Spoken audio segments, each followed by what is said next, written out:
अस्सलाम वालेकुम, आदाब। आप देख रहे हैं शिवम चैनल डोडा और मैं हूं आपका मेज़बान इदरीस फलाही। आज की कुछ ताज़ा तरीन पेशकश के साथ पहले खबरों की कुछ अहम सुर्खियां।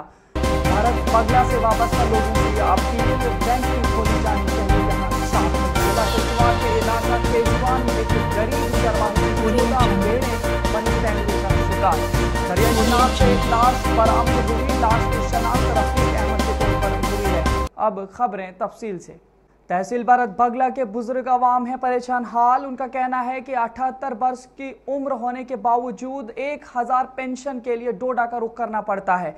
मुतालिका इलाका से डोडा काफ़ी फासले की दूरी पर है, जहां से ये पैदल तो नहीं आ सकते, लेकिन अगर गाड़ियों में डोडा आते हैं तो इनके मुताबिक तकरीबन 1000 में से 200 या 300 रुपया किराए के पीछे ही चला जाता है। और इनका कहना है कि घर पर कोई और ऐसा फर्द मौजूद नहीं जो कि इन परेशानियों से निमटने में हमारी मदद करे। इसलिए रियासती सरकार और जिला इंतजामिया डोडा से अपील करते हैं कि भारत बंगला तहसील में किसी जगह किसी बैंक की शाख खोली जानी चाहिए ताकि मुंसलिका इलाका से वाबस्ता बुजुर्गों और अवाम को, औरतों को डोडा बार बार जाने की नौबत न आए और कवानीन ने लॉकडाउन की भी पासदारी हो सके। देखिए हमारे नुमाइंदे कुलदीप ठाकुर की एक खास रिपोर्ट। मैं सर हम मौजा बगला का रहने वाला हूँ।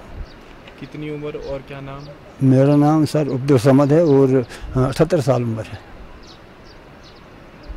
और यहाँ से अब पेंशन के लिए हमें डोडा जाना पड़ता सर। तो यहाँ गाड़ियाँ नहीं, जिस वक्त गाड़ियाँ होती थी उस वक्त हम गाड़ियों में जाते थे ले आते, लेकिन अब गाड़ियाँ भी नहीं हैं। तो अब यहाँ से पैदल जाना पड़ता है, जहाँ की कोई 20 किलोमीटर डोडा तक है।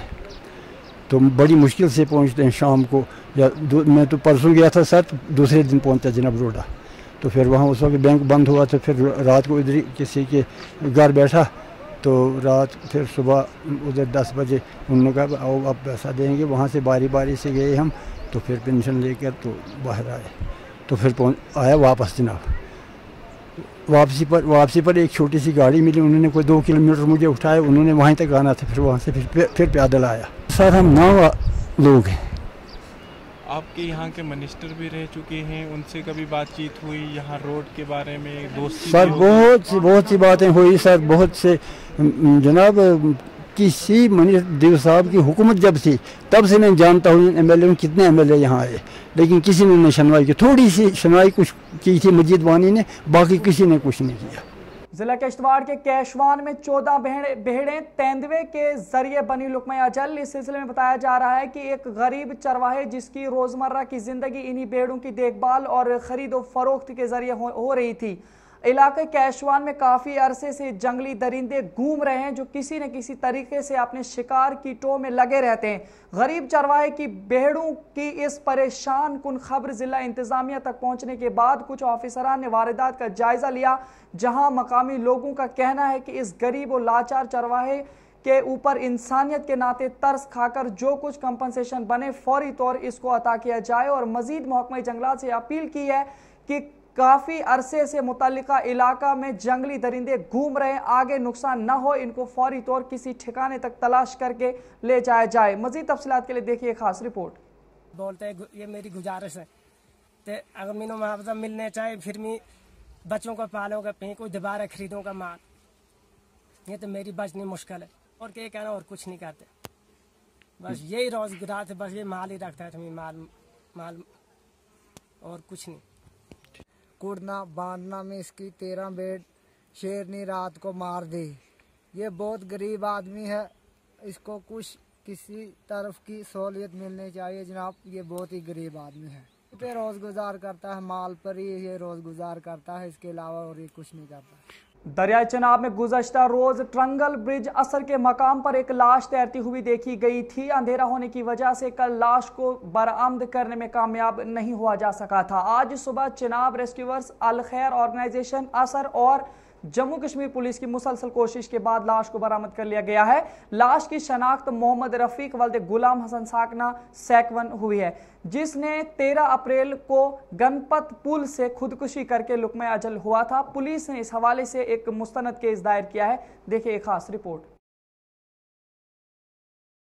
जम्मू मेडिकल कॉलेज की प्रिंसिपल सुनंदा देवी के कल रिटायर होने के बाद डॉक्टर नसीब चंद डिंगरा को प्रिंसिपल की हैसियत से आज फाइज किया गया। इस दौरान जम्मू मेडिकल कॉलेज के स्टाफ और इंतजामिया ने इनका खैर मकदम किया है। और डॉक्टर ढिंगरा ने डॉक्टर संजय कुमार बासिन को शोबई सर्जरी का सदर मुंतखब किया है। इस दौरान डॉक्टर ढिंगरा ने इस दौरान अस्पताल इंतजामिया और तमाम मुलाजमीन को कुछ ज़रूरी हिदायत भी दी हैं।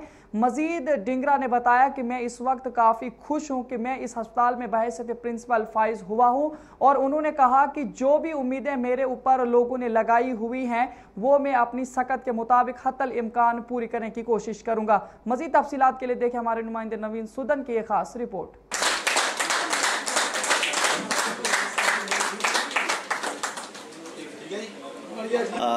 मेरे लिए ये बहुत बड़ा खुशी का मुकाम है, और एक जितना प्यार लोगों ने दिया, जितनी मेरे से एक्सपेक्टेशन है, मेरे को यही है कि मैं उसके ऊपर खरा उतर पाऊँ, और वो इन सब की कोऑपरेशन के साथ ही हो सकता है।